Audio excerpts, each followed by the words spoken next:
Hayyee ashama harka fuunee akkam jirtan dhaggeeffattoonni kan koo hundi keessanuu bakka jirtanitti nageenyi kan koo isin dhaqqabu jechaa kun soofumar aappiidha. Anis Muyeedha.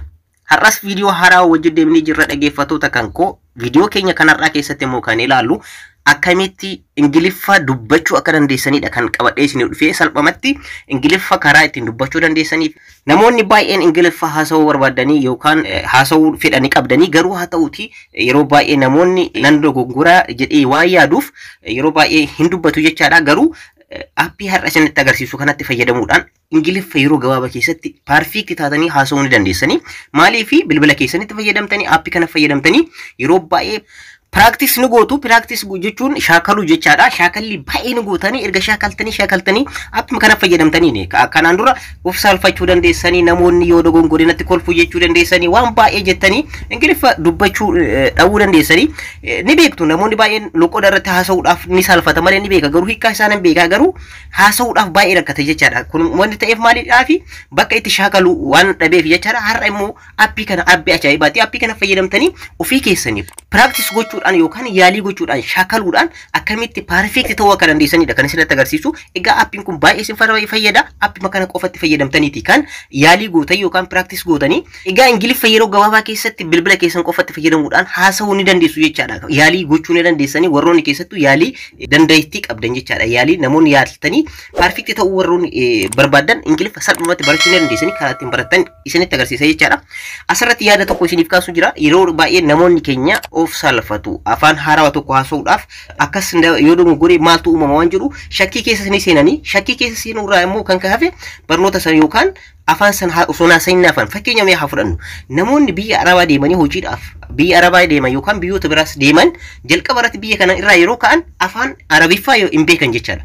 Garuu achi erga ga'anii booda namoota biyya san jira wajjin saalfii tokko malee yaalii irra deebanii yaalii godhanii Arabiffaa san guutumaan guututti ni danda'u jechaadha. Argitanii jirtanii namoonni baay'een wantoota Ingiliffis akkanuma jechaadha. Yaalii gaafata practice gootanii yeroo baay'ee irra deddeebitanii yoo yaaltan parfiikti ta'uu ni dandeessanii.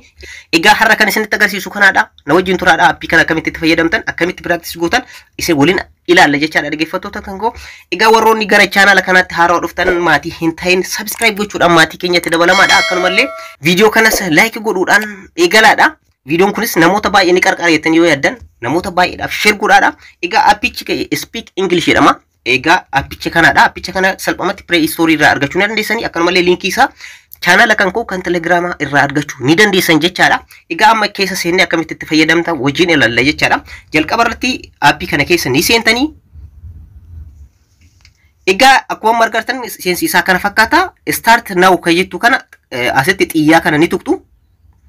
Ergasii filannoowwan lamatu isiniif dhiyaata. Tokkoffaa Facebook keessanii wal qunnamsiisaa isinii jedha. Inni lammaffaa immoo Google account keessan yookaan email keessanii wal qunnamsiisaa isinii jedha. Isin kana keessaa kan barbaadan wal qunnamsiisuu dandeessan. Yoo barbaadan Facebook keessanii yoo barbaadan immoo email keessanii yookaan Google account keessanii jechaadha. Anna fakkeenyaaf Google accountidhaan wal qunnamsiisaa isa login with Google Plus kan jedhu kana click godha jechaadha. Akkuma screen irratti argaa jirtan emailiiwwan kan koo hunda naaf fidee jira jechaadha yookaan accountiiwwan kan koo kan emailii naaf fidee jira isa keessaa ni filattu anis nan filadha isinis ni filattu jechaadha. An fakkeenyaaf filadhee jira. Search godhuu irratti argama dhaggeeffattoota kan koo xiqqoonee eegdanii. Egaa akkuma amma asirratti argaa jirtan saala kan koo na gaafatee jira dhiira moo dubartiidha naan jedha. An fakkeenyaaf dhiira waan ta'eef dhiira jedha jechaadha. Dhiira jettanii save gootan jechaadha. Dhiira jettanii save gootanii right irra gootanii save isee jedhu kana ni gootanii inni tuqxanii. Ergasii immoo alloo godhaa yookaan permission kennaafi isiniin jedha. Maaliif jechuun akka itti fayyadamtaniif permission kennaafi isiniin jedha. While using the app kan jedhu kana isa jalqaba irra dhufu kana click godhaadha. Egaa yoo seentan kana fakkaata jechaadha. Asirratti garuu wanta tokko lama isiniif barreessa. Egaa namni kamiyyuu akka isiniif bilbiluuf yeroo hundayyuu online irra taa'aa isiniin jedha. Egaa appiin kun yeroo baay'ee kan fayyadamu interneetatti fayyadama jechaadha. Kanaafiyyuu yeroo baay'ee aappii kanarratti online irra taa'aadha isiniin jedha. Isa kana online isa jedhu kana argaartan jedhee taana on irra godhaadha yeroo hunda jechuudha. Egaa asirratti akkamitti itti fayyadamna waan jedhu immoo waliin haa ilaallume. Jalqaba irratti asirra dhuftanii learn kan jettu jirti. Learn kana keessa irratti tongue twister kan jettu jirti. Ishee irra click yoo gootanii argaa jirtan amma kun barreeffama baay'eedha jechaadha. Barreeffama baay'eedha. Barreeffama kana fuulduratti play yoo gootan sagaleedhaan jira. Ana fakkeenyaaf copyright waan natti erguuf sagalee kana banuun barbaadu asirra barreeffamaan jira. asirratti isa barreeffamaan jiru kana immoo asirratti play now isa jiru kana yoo tuqxan sagaleedhaan isiniif haasa'u jechaadha. Isa inni sagaleedhaaf isin yoo haasa'u san isin immoo irra deddeebitanii practice gootan yaalii gootan jechaadha. Yaalii yeroo gootan kana maal gootan jechaadha taangii yookaan qoonqoo keessan kana loqodhaan fakkeenyaaf ingiliffii Afrikaa keessatti yookaan Itoophiyaa keessatti haasa'amuu fi faranjoonni haaraan garaagarummaa qaba loqoda irratti yookaan qoonqoo kana irratti haasa'u keenya argitanii yoo jiraattan ta'e kanaafiyyuu isa kana yaalii gootan jechaadha irra deddeebuudhaan jechaadha. Haala kanaan haasa'u kana dubbisaatiin isin sagaleedhaanis dhageeffachaa ni jettan jechaadha. Maaliif jechoota kanneen sirriitti qoonqoo keessan kana akka afaan kanaaf ta'utti yookaan ingiliffaaf ta'utti itti fayyadamuudhaaf jechaadha. Isa kana duubatti yoo deebine tippii kana isiniif kennuu barbaadeeti.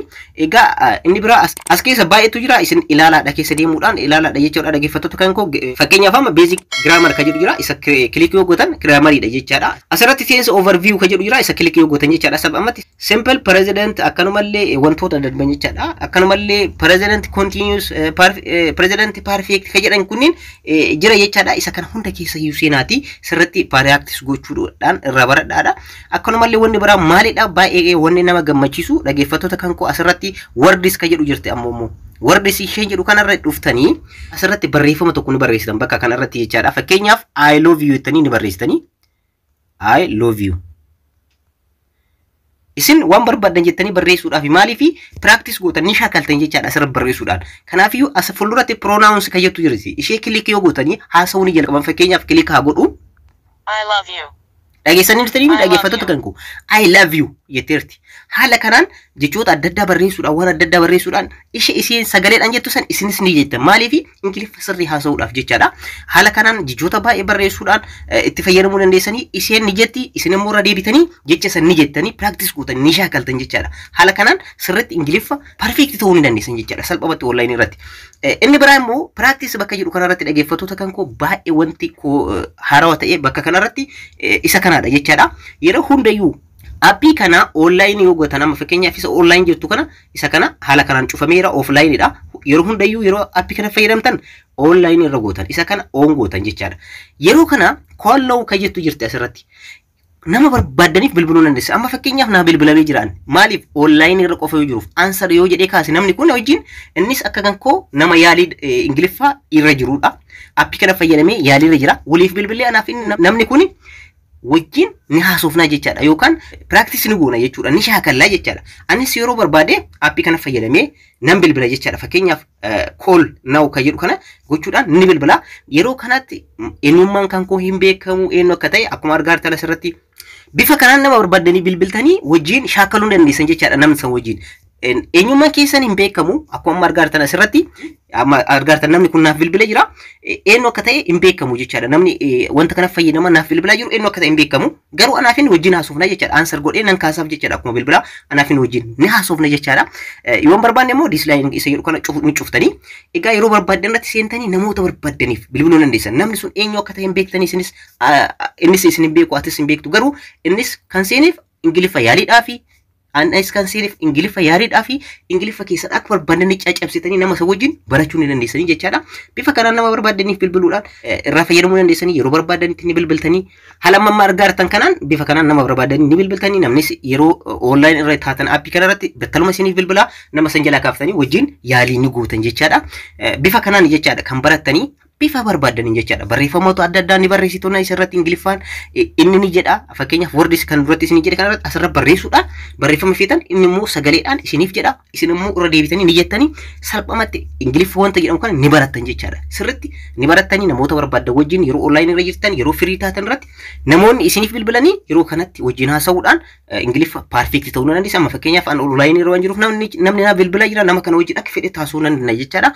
Bifa kanaan appii kanatti fayyadamtanii haala barbaachisaa ta'een itti fayyadamuu dandeessanii yeroo gabaabaa keessatti ingiliffaa perfect ta'uu ni dandeessanii sirriitti haasa'uu ni dandeessanii. Kanaafiyyuu appii kanatti fayyadamtanii ingiliffaa sirriitti barachuu ni dandeessanii ingiliffaa keessan gochuu ni dandeessanii salphaan barachuu ni dandeessanii. Wanni guddaan isin barbaachisu appii kanarratti sodaa tokko malee yaaluudha jechaadha. Wanni isin barbaachisu sodaa tokko malee yaaluudha.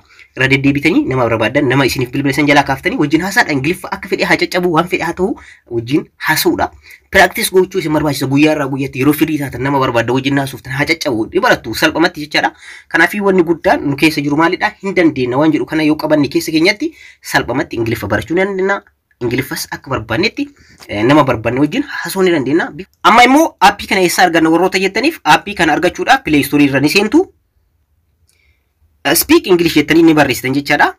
Akkuma iskiriinii irratti an barreesse kanaan Speak English jettanii ni barreessitanii ergasii isa jalqaba irra dhufu kana kilik gootanii isa kana keessaa isa jalqaba irratti argamu kana Speak English Online isa jettu kana kilik gootanii egaa akkuma amma asirra argaa jirtan gara nama miiliyoona tokkotti itti fayyadamee reetiin isaallee 3 pilaasiidha. Giigabaayitii gabaabduudha irraa fayyadamaadha jechaadha dhaggeeffattoota kan koo giigabaayitii gabaabduudha isin install gochuudhaan itti fayyadamaadha. Aappii kana salphama asirraa argachuu dandeessanii akkanumallee salphamatti teelegiraama kan koo chaanaala kan koo ka teelegiraama irratti isiniif ka linkii isaa achirra illee seentanii buufachuu dandeessanii.